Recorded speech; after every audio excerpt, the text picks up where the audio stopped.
The silent tears traced familiar paths down Priscilla Turner's cheeks as the wind sent autumn leaves dancing across her husband's fresh grave.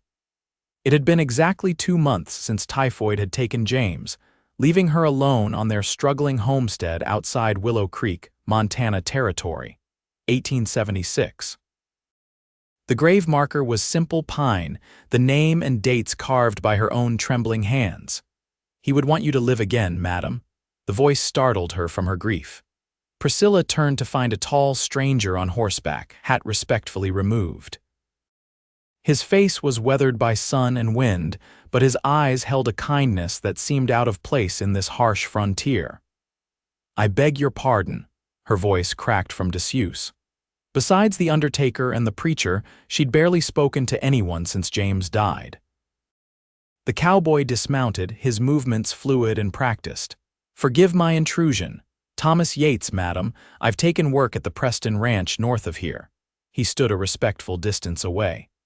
"I lost my wife 3 years back, found myself talking to her grave for months after." Priscilla stiffened, clutching her worn shawl tighter. "Mr. Yates, I do not recall asking for company or counsel." "No, madam, you didn't," he nodded, replacing his hat. "Just passing by and, well, sometimes the words I needed most were the ones I least wanted to hear."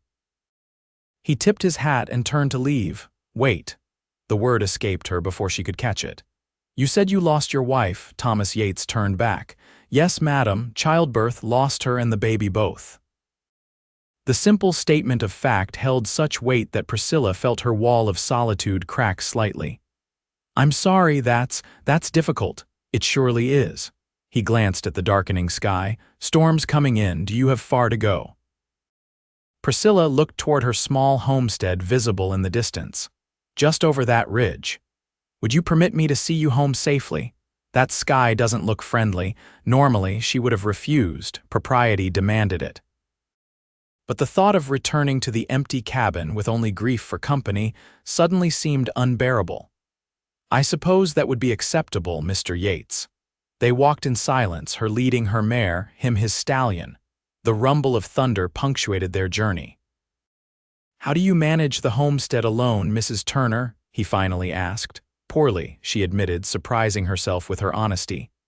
"The wheat needs harvesting. The roof leaks. Winter's coming and her voice faltered. "A homestead's hard enough for 2 people, Thomas said. Near impossible for 1.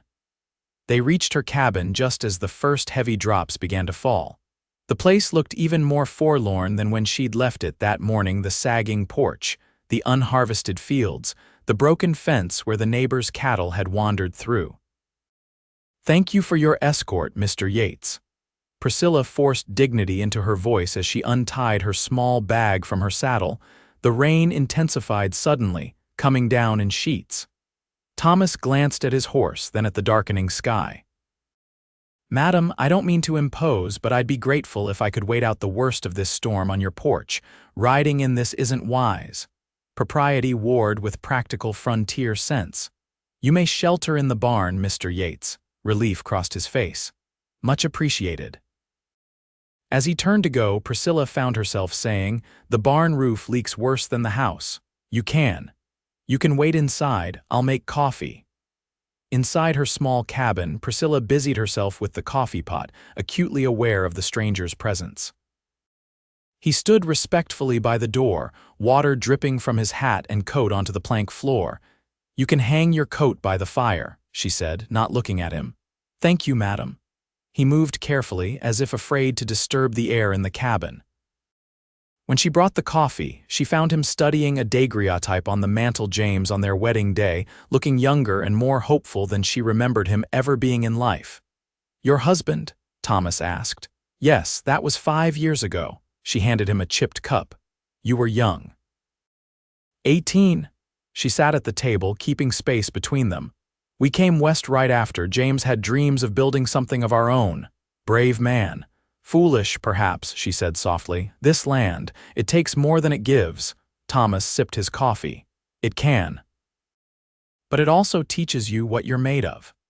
The rain drummed on the roof, a steady rhythm punctuated by occasional leaks that dripped into strategically placed buckets. One near the stove began to overflow, and Thomas moved to empty it outside without being asked. When he returned, soaked again, he said, "That southwest corner of your roof is in bad shape. I could take a look tomorrow if you'd permit it." Priscilla's first instinct was to refuse. "I couldn't ask that of you." "You didn't ask, I offered." His eyes were steady. "No strings, Mrs. Turner. Just one neighbor helping another." "We're not neighbors, Mr. Yates. Out here, anyone within a day's ride is a neighbor." He smiled slightly, and Priscilla was struck by how it transformed his face, softening the hard lines etched by sun and hardship. The storm continued well past dark. Priscilla found herself sharing a simple supper with this stranger, beans and cornbread, the last of her stores. The conversation was halting at first, but as the evening progressed, she found herself telling him about James, about their journey west, about the hard winters and harder summers. "And now?" Thomas asked as she cleared the plates. "Now I have until spring," she admitted. "If I can't make the land payment by then, I lose everything James worked for." The rain finally stopped near midnight. Thomas Yates thanked her for the shelter and promised to return the next day to look at her roof. Priscilla watched him ride away, feeling oddly bereft as his silhouette disappeared into the night. True to his word, Thomas returned the next morning with tools and supplies in his saddlebags. "Preston Ranch can spare me for a day," he explained. "The boss owes me time." Priscilla watched with a mixture of gratitude and discomfort as he climbed onto her roof and began working. By midday, the worst leaks were patched. By evening, he'd fixed her sagging porch steps and was eyeing the broken fence. "You don't have to do all this," she said as they shared another simple meal. "I know," his eyes met hers, "but it feels good to be useful." Over the next 2 weeks, Thomas appeared every few days, always with some new repair in mind. The fence was mended. The chimney was cleared. He even brought a team of horses and helped her harvest the wheat field, working from dawn until dusk alongside her. Priscilla found herself looking forward to his visits, though she tried to deny it.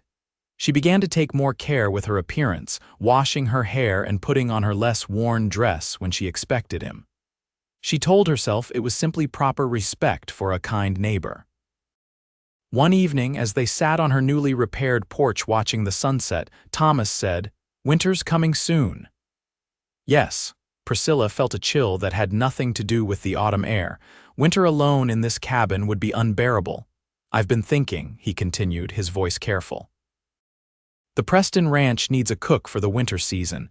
Their last one left to get married. The pay is fair and there's a small cabin for the cook's use." Hope and disappointment warred within her.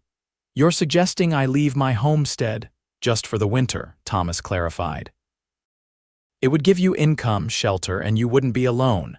Come spring, you could return with enough to make your payment." It was a practical solution, but the thought of leaving James's dream felt like another betrayal. "I don't know if I can leave this place." "You're not leaving him behind, Priscilla," Thomas said softly, the first time he'd used her given name. "He's with you wherever you go." The truth of his words struck her deeply. That night after Thomas left, she sat by James's grave in the moonlight. "What should I do?" She whispered to the silent stones.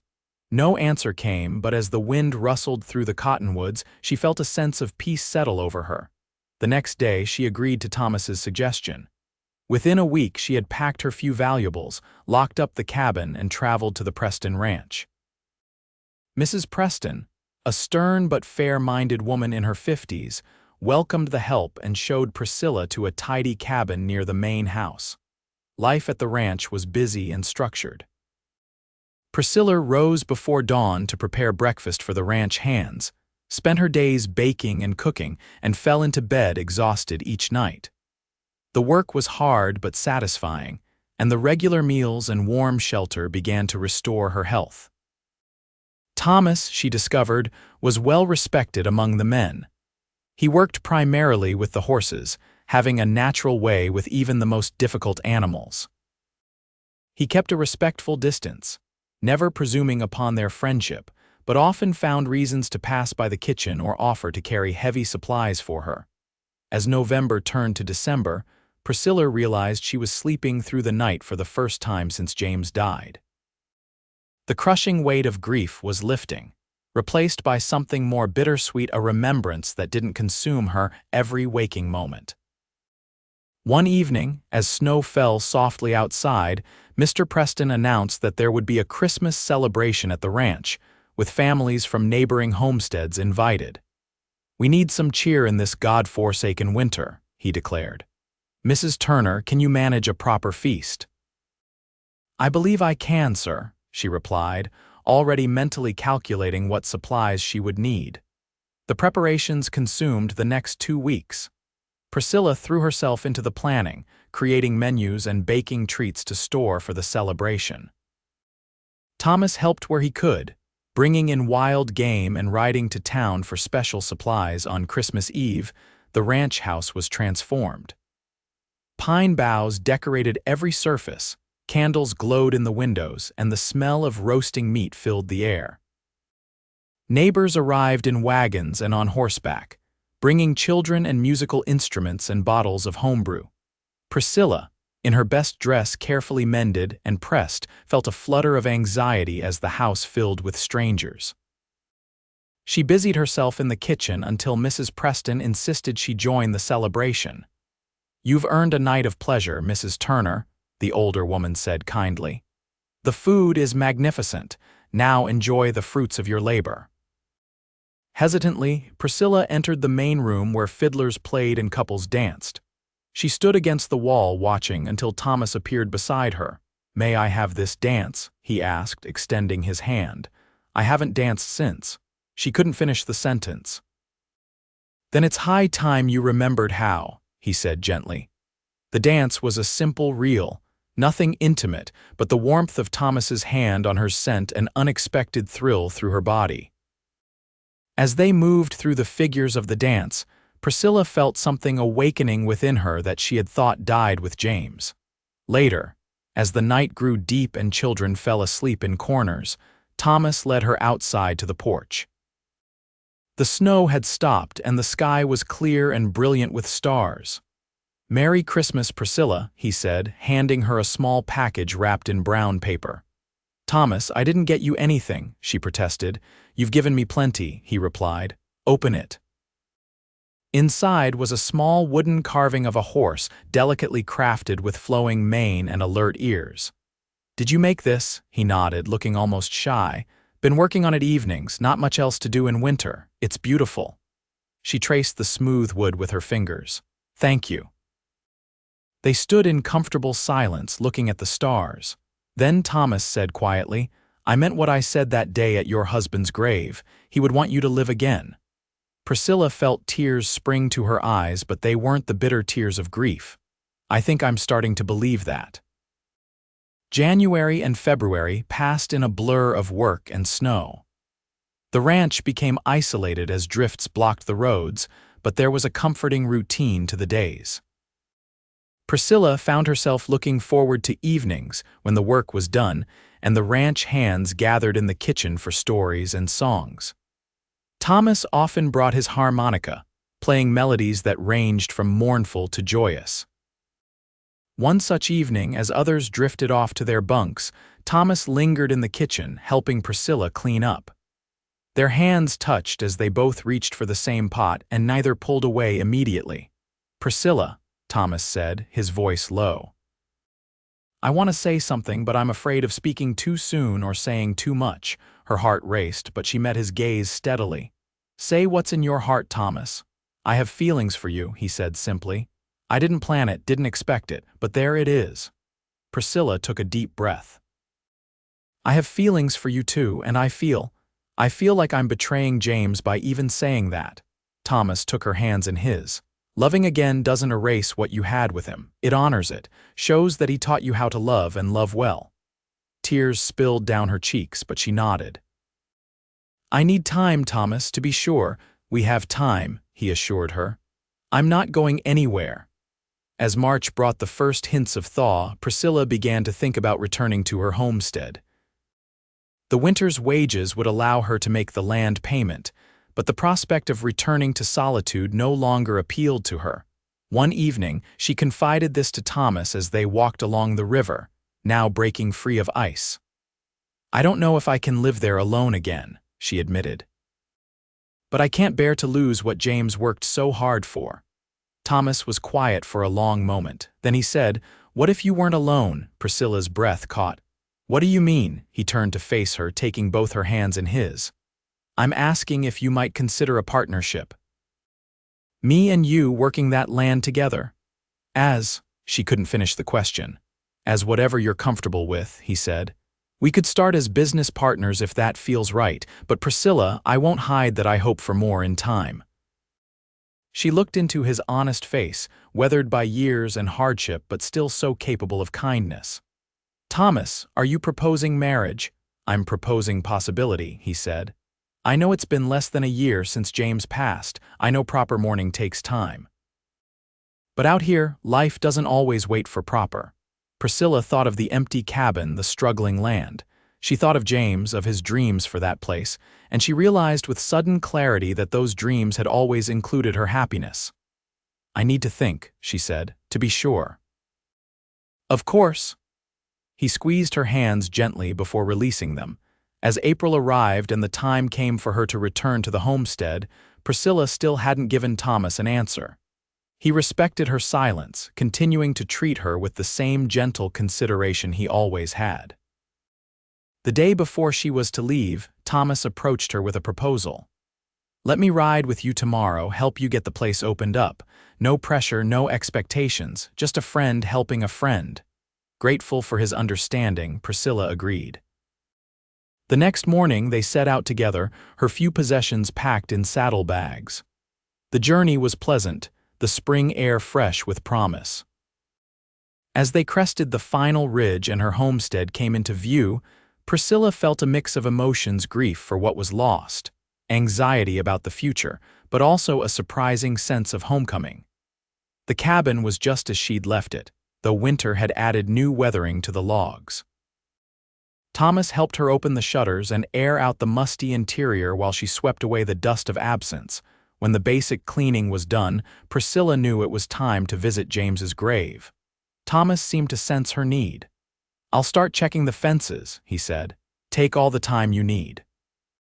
The walk to the small rise where James lay was familiar, though now spring flowers dotted the path. The grave marker stood straight and true. Thomas had reinforced it before winter, she recalled. Priscilla knelt beside the grave, brushing away dead leaves from the mound. "Hello, my love," she whispered. "I've come back, just as I promised." The silence that answered her was different now, not the hollow emptiness of fresh grief, but the gentle quiet of acceptance. She told James about her winter, about the skills she'd learned, about the money she'd earned to save their land. "And I've met someone," she finally said, her voice catching. "His name is Thomas. He's a good man, different from you but good in his own way." Tears slipped down her cheeks. "I didn't plan it, I wasn't looking for it. But James, I think I could love him, and I don't know if that's a betrayal of you." The spring breeze rustled the new grass, carrying the scent of wildflowers. Priscilla closed her eyes, remembering James's laugh, his dreams, his love for her. And in that remembrance came clarity. "You would want me to be happy," she said with certainty. "You would want me to live fully." When she returned to the cabin, she found Thomas had not only checked the fences but repaired a broken window and started a fire in the hearth. He looked up when she entered, his eyes questioning but patient. "I visited James," she said simply. Thomas nodded. "And how was that? Healing?" She moved to stand before him. "Thomas, I've been thinking about your proposal. Take all the time you need, Priscilla. I'm not going to rush you." "I don't need more time," she said with newfound confidence. "I know what I want." Hope flickered in his eyes. "And what is that?" "A partnership," she said. "But not just in business, in life, in love, if that's still what you want." Thomas crossed the room in 2 strides, taking her hands in his. "It's all I want," he said, his voice rough with emotion. "You're all I want." "Then yes," she said. "Yes to possibility, yes to starting again." Their first kiss was tentative, gentle, a promise rather than a passion. When they parted, Thomas rested his forehead against hers. "We'll take it slow," he promised. Do things proper, Priscilla smiled. Proper by whose standards? Out here we make our own rules, don't we? He laughed, the sound filling the cabin that had known too much silence. That we do. They were married 2 weeks later in the small church in Willow Creek. Mrs. Preston insisted on hosting a celebration afterward at the ranch, and neighbors from miles around attended. The homestead bloomed under their combined care, fields planted, animals tended. The cabin expanded room by room as years passed. 3 years after their wedding, Priscilla gave birth to their first child, a daughter they named Hope. Standing on the porch with their infant as Thomas worked in the fields, Priscilla felt the full circle of her journey from devastating loss to unexpected love, from emptiness to fullness. "He would be happy for us," Thomas said one evening as they sat watching the sunset, Hope asleep in her cradle beside them. Priscilla leaned against his shoulder, content in the knowledge that love hadn't divided but multiplied within her heart. "Yes," she agreed. "He would want us to live."